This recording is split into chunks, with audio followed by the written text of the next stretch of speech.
নমস্কার, আমি দেবলীনা মোদক, বর্ধমান বিশ্ববিদ্যালয়ের অন্তর্গত কালনা কলেজের 2023-25 শিক্ষাবর্ষের ছাত্রী। আমার বিষয় হলো ভূগোল। চতুর্থ সেমিস্টারের অন্তর্গত কোর্স EPC 3 এর কন্টেন্ট সম্পর্কিত প্র্যাকটিকামটির আলোচনার ক্ষেত্রে আমার আজকের পাঠের উপস্থাপনা সপ্তম শ্রেণীর অন্তর্গত জল দূষণের কারণ। তো জল দূষণের কারণ সম্পর্কে আলোচনার ক্ষেত্রে আমাদের আগেই জেনে নিতে হবে জল দূষণ কাকে বলে। তো চলো আমরা পরের স্লাইডে জেনে নিই যে জল দূষণ কাকে বলে। কি দেখছো তোমরা? যে এখানে লেখা আছে জলে বিভিন্ন অবাঞ্ছিত রাসায়নিক বা জৈব পদার্থ জীবাণু মিশে গিয়ে জল মানুষ ও অন্যান্য প্রাণীর ব্যবহারের অযোগ্য হয়ে গেলে এবং জলজ উদ্ভিদ ও প্রাণীর বসবাসের অনুপযুক্ত হয়ে গেলে জল দূষিত হয়। সেই জলটাকে আমরা ব্যবহার করতে পারি না। তো জল দূষণের কারণ সম্পর্কে এবার জানার আগে আমরা আরও একটি বিষয় জেনে নেব যে আমাদের এই পৃথিবীতে স্বাদু জল কতটা পরিমাণে রয়েছে। আমরা জানি আমাদের এই পৃথিবী 3 ভাগ জল এবং 1 ভাগ স্থলে পূর্ণ। তো দেখো তোমরা প্রথম ছবিটার দিকে লক্ষ্য করো। একটা আমি জল ভর্তি গ্লাসের ছবি দেখিয়েছি এবং তার ওখানে লেখা আছে কি যে না টোটাল ওয়াটার অন আর্থ। এই জল ভর্তি ছবিটার মানে জল ভর্তি গ্লাসের ছবিটার 97% এর তলায় কি লেখা আছে না স্যালাইন ওয়াটার বা ওসিয়ান, না সমুদ্রের লোনা জল যেটাকে বলি। তাহলে এই 97 ভাগই হচ্ছে আমাদের সমুদ্রের নোনা জল। আর দেখো যে জলটা উপচে পড়ছে সেটা হচ্ছে ফ্রেশ ওয়াটার। ওই 3% হচ্ছে আমাদের পৃথিবীতে স্বাদু জলের পরিমাণ। এবার ওই 3% স্বাদু জল আমাদের পৃথিবীতে কোথায় কী রূপে সঞ্চিত রয়েছে তা আমরা দ্বিতীয় ছবিটাতে দেখে নেব। তো আমরা এই 3% ফ্রেশ ওয়াটারটাকে যদি 100%-এর সাথে তুলনা করি তাহলে আমরা দেখতে পারবো যে 70%, দেখো তোমরা এখানে ছবিটাতে লক্ষ্য করো, 70% রয়েছে গ্লেসিয়ার বা হিমবাহের বরফ হিসেবে সঞ্চিত রয়েছে, যেটা কিনা আমরা পান করতে পারবো না। 29% রয়েছে আন্ডারগ্রাউন্ড বা ভৌম জলরূপে।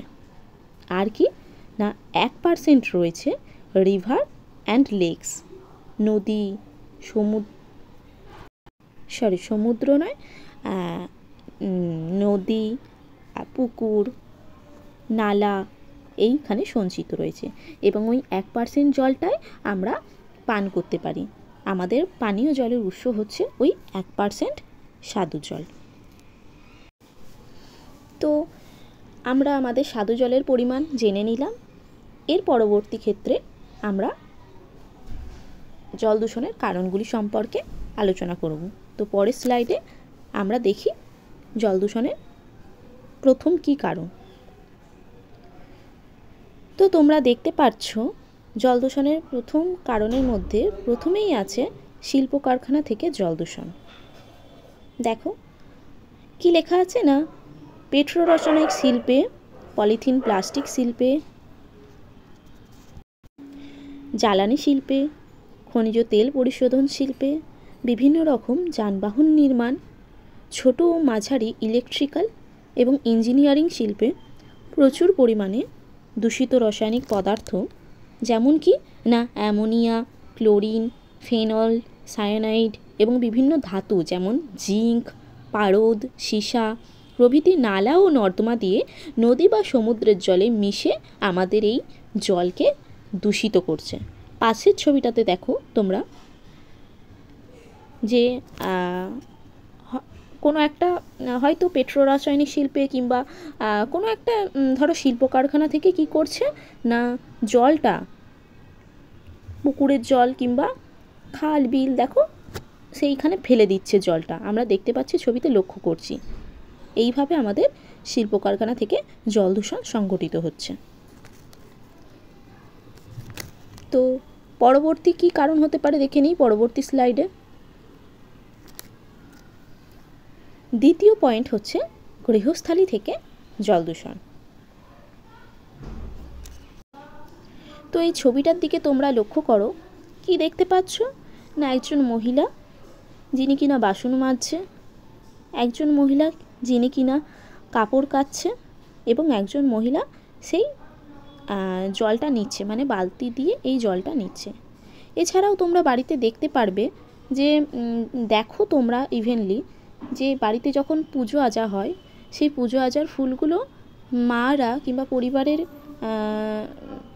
আমাদের আপনজনরা কোথায় গিয়ে ফেলে না পুকুরের জলে গিয়ে ফেলে কিংবা গঙ্গার জলে গিয়ে ফেলে, তাই তো। তো এইভাবে আমাদের জল দূষিত হচ্ছে। তো এখানে কি আছে, কি লেখা আছে দেখে নাও তোমরা একবার, যে গ্রাম এবং শহর এলাকার বিভিন্ন আবর্জনা ও বজ্র পদার্থ যেমন গৃহস্থালির দৈনন্দিন রান্না, খাবারের টুকরো, দূষিত বস্তু, শৌচাগারের মল মূত্র, সাবান, ডিটারজেন্ট, ফিনাইল প্রভৃতি নিকাশি নালার মাধ্যমে ভূগর্ভের জলে, নদীতে, জলাশয়ে পড়ে এবং জলকে দূষিত করে তোলে। তো আমরা এবার পরের কারণ সম্পর্কে জেনে নিই পরের স্লাইডে। কি দেখতে পাচ্ছ তোমরা না একজন ব্যক্তি যিনি কিনা চাষের ক্ষেত্রে কীটনাশক প্রয়োগ করছে। তো চাষের ক্ষেত্রে বিভিন্ন প্রকার আমরা জানি যে এখন কীটপতঙ্গের হাত থেকে, পোকামাকড়ের হাত থেকে ফসলকে বাঁচানোর জন্য আমরা কি করি না জমিতে সার প্রয়োগ করি, কীটনাশক দিই। তো এই চাষের ক্ষেত্রে বিভিন্ন রকম রাসায়নিক সার, কীটনাশক ব্যবহার করার ফলে, আগাছানাশক ব্যবহার করার ফলে সেই জিনিসগুলো কি হয় না যখন আমাদের বৃষ্টি হয় সেই বৃষ্টির জলের সঙ্গে ধুয়ে সেই সমস্ত বিষাক্ত রাসায়নিক ভূগর্ভের জলে, জলাশয়ে এবং নদীর জলে মিশে যায় এবং কি হয় না আমাদের এই জলকে দূষিত করে ফেলে। তো পরের স্লাইডে আমরা দেখে নিই নেক্সট কারণ সম্পর্কে। তো কি লেখা আছে না তেজস্ক্রিয় পদার্থ থেকে জল দূষণ। তো পারমাণবিক চুল্লি, চিকিৎসা কেন্দ্র বা বৈজ্ঞানিক পরীক্ষাগারে ব্যবহৃত তেজস্ক্রিয় পদার্থগুলো ব্যবহারের পর সমুদ্রে বা নদীতে ফেলা হয়। আমরা জানি আমাদের চিকিৎসা ক্ষেত্রে নানা ধরনের তেজস্ক্রিয় পদার্থ ব্যবহার করে থাকি এবং সেই তেজস্ক্রিয় পদার্থগুলো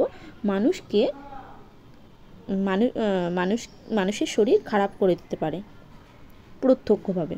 কিন্তু আমরা কি করছি না সেই তেজস্ক্রিয় পদার্থগুলো কি করছি না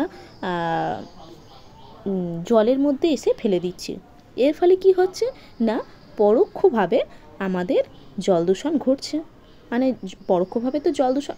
পরোক্ষভাবে জল দূষণ না ঘটে আমাদের স্বাস্থ্যের ক্ষতি হচ্ছে।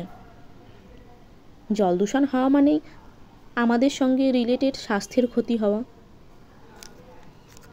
তো পরবর্তী স্লাইডে দেখে নিই যে জল দূষণের নেক্সট কারণ হচ্ছে খনিজ তেল থেকে জল দূষণ। তোমরা এই ছবিটার দিকে তাকাও, কি দেখতে পাচ্ছ না একটা জাহাজ যাচ্ছে আর তার পিছনের দিকে দেখো তেল ভাসছে খয়েরি রঙের। তো কি হয় না দুর্ঘটনাগ্রস্ত তেলবাহী জাহাজ থেকে অথবা সমুদ্রে অবস্থিত তেলের খনি তেল সমুদ্রে মিশে আমাদের এই জলকে দূষিত করে ফেলে। জল দূষণের নেক্সট কারণ হলো আর্সেনিক দূষণ। মাটির নিচের স্তর থেকে অনিয়ন্ত্রিতভাবে অতিরিক্ত জল তুলে নেওয়ার ফলে মাটির নিচের ফাঁকা জায়গায় আর্সেনিকের যৌগ ও বাতাসের সঙ্গে বিক্রিয়া করে বিষাক্ত যৌগ তৈরি করে। নলকূপের জলের মাধ্যমে পানীয় জলে মিশে যায়। জলে ফ্লুরিন এর যৌগ, ক্লোরিন অতিরিক্ত পরিমাণে থাকলেও জল দূষিত হয়ে পড়ে। এইভাবে আর্সেনিক দূষণ সংঘটিত হয়। জল দূষণের নেক্সট কারণ হলো বায়ু দূষণ থেকে জল দূষণ। তো দেখো ছবিটার দিকে লক্ষ্য করো যে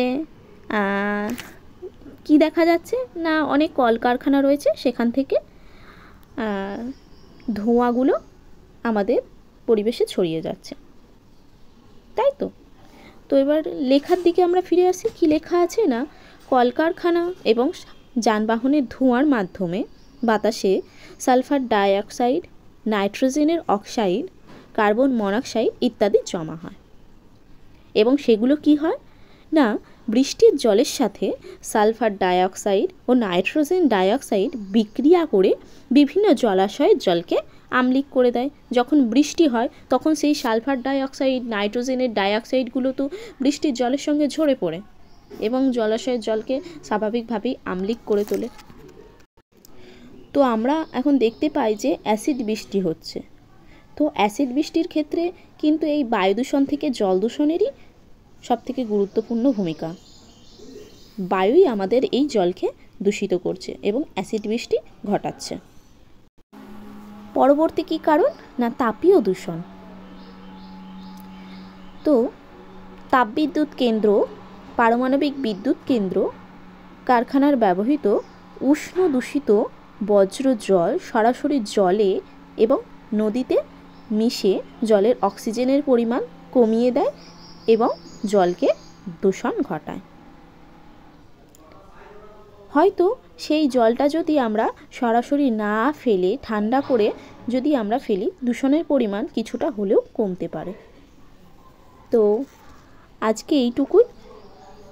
এর পরবর্তী ভিডিওতে আমরা জল দূষণের ফলাফল এবং প্রতিকার সম্বন্ধে জানব। ধন্যবাদ।